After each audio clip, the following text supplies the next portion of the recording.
Et si je vous disais que l'entreprise de jour est devenue milliardaire en vendant des chaussures que tout le monde trouve moches? Oui, vous avez bien entendu, leur succès est précisément dû à leur apparence que certains jugent tout à fait ridicule. Chaque critique, chaque rire, chaque parodie rend cette entreprise encore plus riche jour après jour. On parle ici d'une marque qui ne cherche ni à séduire avec le luxe, ni à impressionner avec la technologie dernier cri. Non, elle vend du confort déguisé en mocheté assumée. Aujourd'hui, on va plonger ensemble dans l'analyse surprenante de l'entreprise Crocs. Et finalement, on va se demander comment cette chaussure, initialement rejetée comme la pire invention du siècle, eh bien, a réussi à conquérir le monde entier, séduire des célébrités et enfin devenir une véritable icône générationnelle. Comment finalement une entreprise sans aucune expérience dans le secteur de la chaussure a-t-elle réussi à créer une marque capable de rivaliser avec les géants de la mode? Bonjour à tous, c'est Sébastien, je suis conseiller en investissement financier et chef des opérations du logiciel Value Investing Screener, Divis pour les intimes.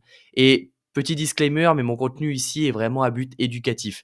Ce n'est ni un conseil en investissement, ni une recommandation personnalisée au sens de l'AMF. Chacun doit faire ses propres recherches en fonction de sa situation et comme toujours en bourse, les performances passées ne garantissent pas, c'est l'avenir. Investir comporte des risques. Pour l'analyse du jour et de la société, j'ai utilisé donc le logiciel Value Investing Screener. Et pour rappel, c'est un outil qui vous permet de filtrer le marché et de dénicher de manière très simple et rapide des milliers d'opportunités d'investissement sur mesure. Et si vous voulez aller plus loin, vous pouvez filtrer avec précision pour dénicher des entreprises avec une forte croissance, une excellente rentabilité ou même des dividendes impressionnants sur certains marchés émergents dans le but de vous constituer un portefeuille et surtout de surperformer le marché ou les ETF traditionnels. D'ailleurs, j'ai glissé un petit code promotionnel dans la description, il s'appelle Sébastien, libre à vous d'aller l'utiliser. Mais maintenant, intéressons-nous à l'action du jour Crocs. Eh bien, on va s'intéresser à pourquoi cette entreprise, moquée à ses débuts, pourrait devenir l'une des actions les plus sous-estimées de votre portefeuille.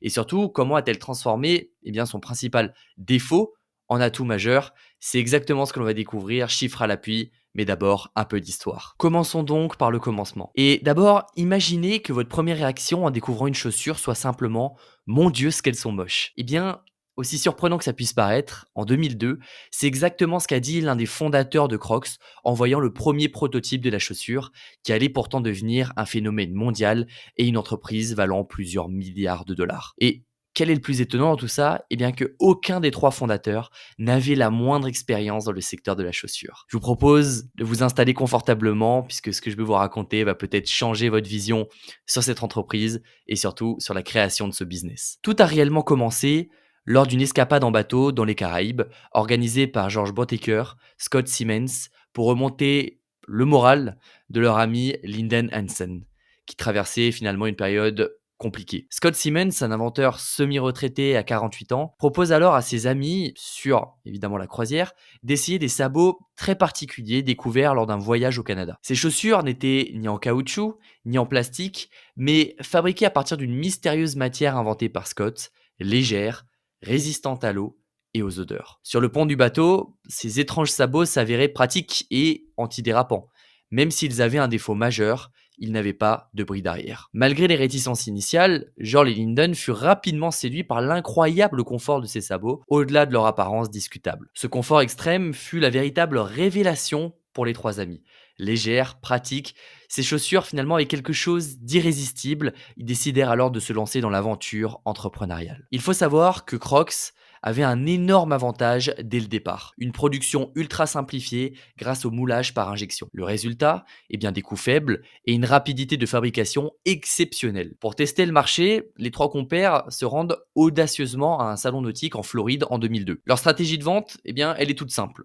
Littéralement jeter les chaussures aux passants devant leur stand et leur dire essayez-les avant de les juger moches. Le résultat, 200 paires vendues et surtout une surprise inattendue. Les Crocs ne séduisent pas seulement les navigateurs, mais aussi les travailleurs dans les hôpitaux, les cuisines et tous les métiers où l'on reste debout. Légère, antidérapante, pratique, c'est un succès phénoménal. Dès 2003, 76 000 paires sont vendues. De 2005 à 2006, leur revenu explose avec une augmentation spectaculaire de 226%. Ça a été un véritable succès. Une décision stratégique majeure a ensuite été d'offrir aux détaillants la possibilité de commander très peu de stock à la fois, seulement 24 paires pour commencer, limitant ainsi leur risque financier. Et c'est là le génie. Cette flexibilité permet à Crocs d'inonder littéralement tout le marché. Même les critiques concernant leur apparence jouent finalement en leur faveur, créant un buzz continu, notamment grâce à des partenariats surprenants, comme avec la marque Cheerios, ou encore des apparitions remarquées sur les podiums de haute couture. Cependant, la traversée n'a pas été sans embûches. Crocs frôle la disparition après la crise financière de 2008, voyant sa valorisation chuter brutalement et entraînant de lourds licenciements. L'entreprise disparaît presque des radars avant de saisir habilement le retour des tendances années 2000. Mais le véritable catalyseur est inattendu. La pandémie mondiale de 2020. Oui, le confinement pousse les consommateurs à privilégier le confort et la simplicité, et soudainement, ces sabots pratiques et confortables deviennent la chaussure idéale pour la maison. Crocs saisit alors cette opportunité en pivotant habilement vers une stratégie digitale e-commerce, multipliant ses ventes par 4. Plus intelligente encore, la marque se recentre sur son produit phare, abandonnant les extensions de gamme infructueuses pour se concentrer exclusivement sur ses sabots emblématiques. Mais alors, vous allez me demander, Sébastien, quelle est la vraie stratégie marketing derrière tout ça? Les Crocs, moqués dès leur lancement et considérés parmi les pires inventions, deviennent paradoxalement une icône grâce à leur caractère atypique. Mèmes, vidéos virales et moqueries créent une notoriété mondiale. Crocs transforme ce paradoxe en atout marketing puissant en initiant des collaborations audacieuses, notamment avec de grandes stars comme Justin Bieber, Post Malone ou encore la prestigieuse marque Balenciaga. Un élément central de cette stratégie est finalement l'acquisition de l'entreprise Jibbitz, permettant aux utilisateurs de personnaliser chacune de leurs Crocs avec des petits accessoires décoratifs insérés dans des trous des chaussures. La possibilité de personnaliser ainsi les Crocs, des éditions limitées, propulse la marque dans l'univers du streetwear de luxe, séduisant particulièrement la génération Z, ravie de revendiquer cette esthétique finalement anticonformiste. Aujourd'hui, Crocs ne se repose pas sur ses lauriers. Elle anticipe les défis écologiques en investissant dans des matériaux recyclables et des innovations comme la technologie Igoli Premium. Et c'est là le génie de l'entreprise qui pense à long terme et qui pourrait totalement rentrer dans notre stratégie justement de portefeuille antifragile. 20 ans après sa création improbable, cette marque de sabots initialement jugée moche est en fait devenue une référence mondiale, symbole d'une réussite spectaculaire et capable d'évoluer, de se réinventer constamment. Maintenant que vous connaissez son histoire, on se retrouve sur Value VC Screener pour étudier ses fondamentaux et surtout pour s'assurer que cette entreprise ne connaît pas de problèmes structurels et pour analyser les différents composants. On va donc commencer par aller sur la partie croissance de l'entreprise et là vous la voyez, c'est tout à fait exceptionnel. Déjà, ce qu'il faut savoir, c'est que la croissance est un point important. Imaginez une entreprise finalement comme un coureur. Plus elle court vite, plus elle s'éloigne de ses concurrents. Et c'est exactement ce qui se passe pour Crocs ces dernières années. L'entreprise affiche une croissance exceptionnelle avec des indicateurs financiers qui sont tout bonnement impressionnants, notamment son flux de trésorerie disponible qui, pour rappel, représente l'argent qui reste réellement dans les caisses après avoir payé toutes les dépenses nécessaires. Imaginez cela comme l'argent qui vous reste en poche à la fin du mois après avoir payé loyer, courses et factures. Et donc là, on le voit, Crocs a su gonfler considérablement cette réserve en enregistrant une croissance de son flux de trésorerie disponible de près de 77% en moyenne ces 5 dernières années. Encore plus impressionnant, ce sont les autres chiffres. La croissance du résultat net est de plus de 52% sur les 5 dernières années. Le résultat brut, pareil, quasiment 32%. Et le chiffre d'affaires de 27,2%. C'est excellent.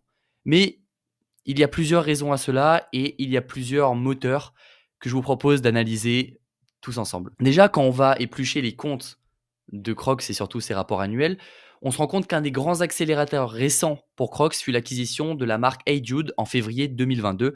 Et vous le voyez que, il y a quand même une nette impulsion à partir de 2021-2022 vers le haut. Pour simplifier, Hey Dude, c'est un peu comme la petite sœur branchée et confortable de Crocs, avec une gamme de chaussures très décontractée qui s'adresse aux jeunes et aux adeptes du confort quotidien. Cette acquisition stratégique a eu un effet véritablement immédiat sur les résultats financiers de Crocs.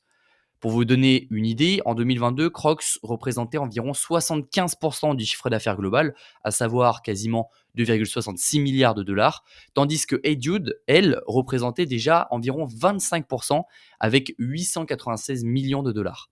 Et c'est un bel exemple d'acquisition réussie, semblable à une marque de basket renommée qui achèterait une marque complémentaire pour séduire encore plus de clients. Donc Crocs ne se suffit pas à elle-même, elle cherche à acquérir pour croître toujours plus, un bon signe pour les investisseurs long terme. Ensuite, Crocs ne doit pas tout à HeyDude. Sa croissance organique reste tout aussi impressionnante.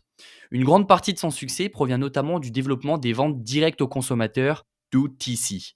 Et c'est un concept que je vous rappelle qu'on a déjà étudié dans une vidéo précédente, notamment sur Antasport, que je vous invite à aller voir sur la chaîne. Cette stratégie, eh bien, pour rappel, c'est une stratégie comparable à un fabricant de chaussures qui décide de vendre directement ses produits sur son propre site ou sur ses propres boutiques, plutôt que de passer par des revendeurs externes. Cette stratégie, très avantageuse déjà pour les marges, permet à Crocs de contrôler entièrement sa distribution et la relation client. Ainsi, eh bien, les ventes de Crocs ont augmenté de 12,5% entre 2021 et 2022 et de même de 25% en glissement annuel à partir de 2023. De son côté, la marque HeyDude a vu ses ventes croître de 30% sur la même période, renforçant davantage cette stratégie gagnante. Enfin, le troisième moteur, c'est que Crocs bénéficie aussi d'une forte croissance à l'international, avec une mention spéciale pour l'Asie qui constitue un véritable levier d'expansion pour la marque.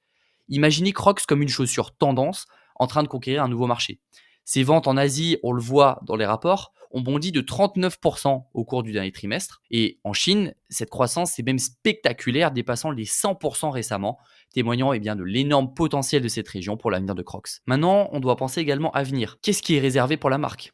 Eh bien, actuellement, aucun pays ne représente à lui seul plus de 10% du chiffre d'affaires international de Crocs. D'ailleurs, quand on épluche les rapports annuels et les présentations investisseurs, il y a des documents comme celui-ci qui est vraiment très intéressant. Pour l'entreprise, finalement, cette non-présence à plus de 10% à l'international, c'est comme avoir plusieurs pistes à explorer sans dépendre d'une seule route. L'équipe dirigeante voit donc une immense opportunité à saisir, tout à travers le globe, avec un potentiel évident pour étendre davantage la marque et maintenir une forte dynamique de croissance sur le long terme. Maintenant, je vous propose de passer à l'analyse de la rentabilité. Analyser la rentabilité d'une entreprise, c'est un peu comme juger la qualité d'une paire de chaussures. Une bonne chaussure est non seulement belle, mais elle doit durer et vous offrir confort et efficacité au quotidien. Chez Crocs, la rentabilité est historiquement solide et aujourd'hui, elle est même impressionnante, même si la chaussure n'est pas forcément la plus belle. Prenons d'abord la marge brute, qui pour rappel correspond à la différence entre le prix de vente d'une chaussure et le coût direct pour la fabriquer. Pour Crocs, on le voit, la marge est énorme sur les 5 dernières années, avec plus de 56,5%. Cette marge d'ailleurs actuelle flotte avec les 53 à 60%, ça aussi un peu, et finalement, c'est comme si vous vendiez une paire de chaussures 100 euros et qu'elle ne vous en coûte, si la marge était à 53%, qu'elle ne vous coûte que 47 euros à produire. C'est une marge qui est très confortable.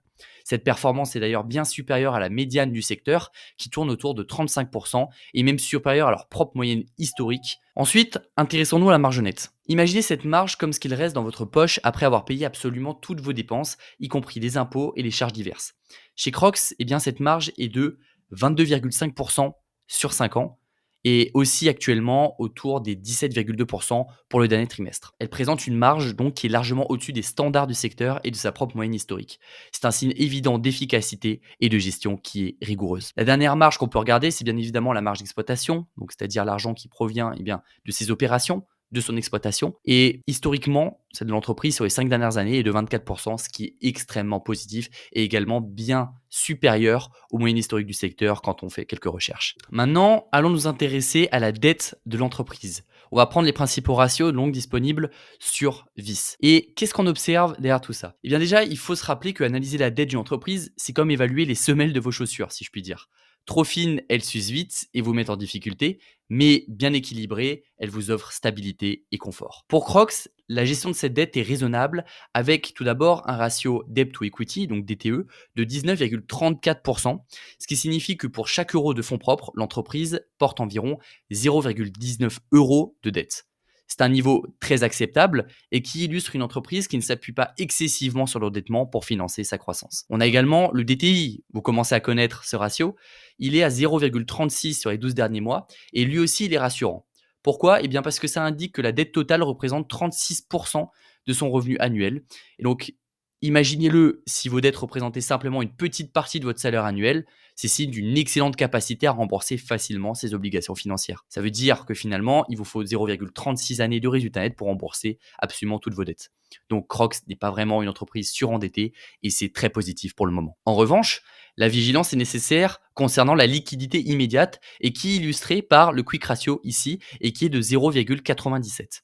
Ce ratio, pour rappel, mesure la capacité d'une entreprise à rembourser ses dettes à court terme uniquement avec ses actifs les plus liquides sans inclure les stocks, c'est-à-dire en fait ce qu'elle peut vendre demain. Et un ratio inférieur à 1 signifie que Crocs pourrait avoir des difficultés à honorer immédiatement ses obligations si toutes les dettes à court terme étaient exigées d'un coup. C'est comme partir marcher longtemps avec des chaussures un peu trop serrées, ça peut devenir problématique si le chemin est très difficile. Toutefois, il y a le current ratio, et qui lui est 1,52 et qui reste rassurant, montrant que Crocs dispose globalement d'une liquidité correcte en tenant compte des stocks. Donc en résumé, bien Crocs affiche une rentabilité exceptionnelle et une gestion prudente de sa dette, mais elle devra surveiller attentivement sa capacité à générer des liquidités immédiates pour éviter tout inconfort financier sur le chemin de la croissance. Maintenant qu'on a étudié bien les fondamentaux de Crocs assez rapidement, puisque c'est une entreprise d'ailleurs qui, je vous rappelle, ne verse pas de dividendes, donc il n'y a pas de métriques à évaluer à ce niveau-là, il faut quand même s'attarder sur le secteur et les risques autour de l'entreprise. Puisque investir dans une entreprise comme Crocs, c'est un peu comme acheter une paire de chaussures très tendance.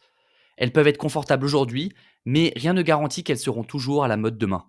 En effet, malgré une performance opérationnelle impressionnante, on l'a vu, Crocs doit naviguer dans un secteur où les préférences des consommateurs changent constamment. Le premier risque, c'est bien évidemment le risque de croissance et d'allocation de capital. Certes, la croissance rapide est séduisante pour les investisseurs, mais attention, elle n'est pas toujours synonyme de création durable de valeur. Pensez-y comme à une paire de chaussures très populaires.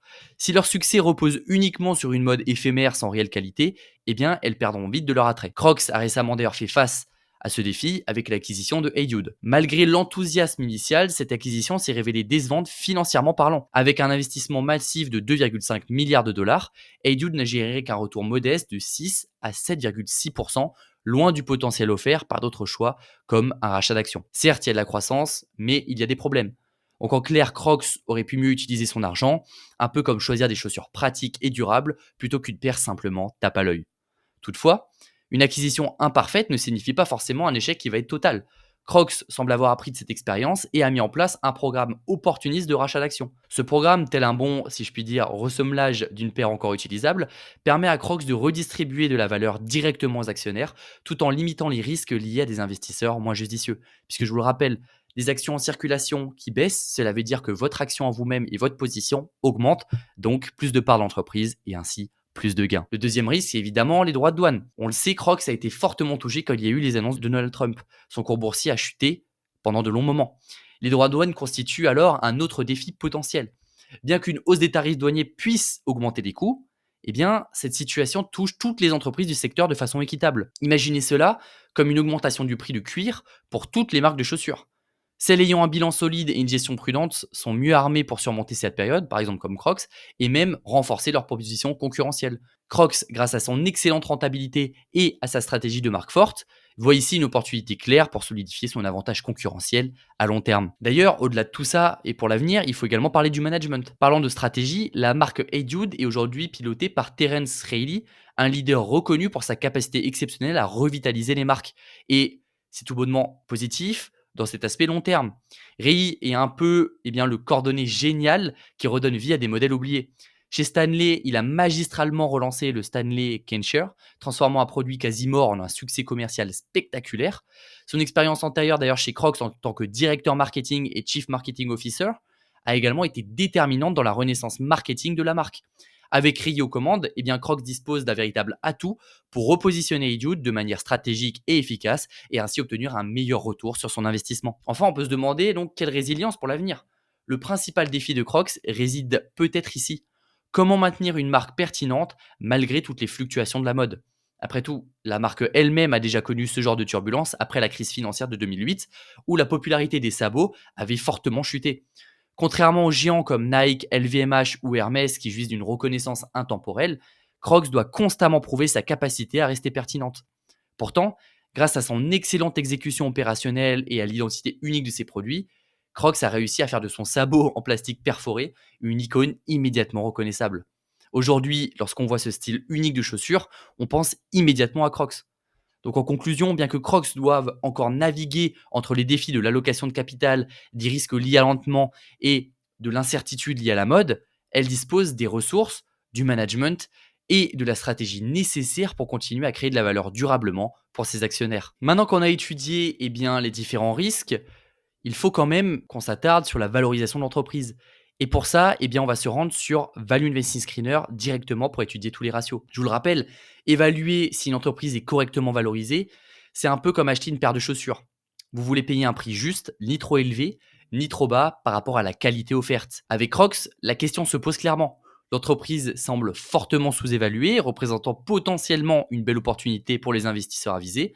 Et pour mieux comprendre, il faut regarder quelques indicateurs clés. D'abord, on le voit, le PER. Le PER, donc le Price Earning Ratio, c'est un peu comme le prix que vous êtes prêt à payer pour chaque euro de bénéfice généré par une entreprise. Plus ce chiffre est faible, plus l'entreprise est considérée comme bon marché. Actuellement, vous le voyez, Crocs affiche un PER de 6,05 contre 17,24 pour la moyenne du secteur. Autrement dit, Crocs se vend comme une excellente paire de chaussures en promotion à un prix nettement inférieur à celui du marché. Le deuxième ratio est le price cash flow ici. Le price cash flow, lui, va mesurer combien vous payez pour chaque euro de flux de trésorerie que l'entreprise génère réellement. Avec son ratio de 6,08 contre 27,54 pour l'industrie, Crocs apparaît extrêmement attractif, comme acheter des chaussures finalement haut de gamme à un prix défiant toute concurrence. Enfin, le dernier ratio assez parlant, c'est le price to sell. Le price to sell à 1,41 contre 1,66 pour l'industrie. Le price to sell, pour rappel, montre le prix payé pour chaque euro de chiffre d'affaires réalisé par l'entreprise.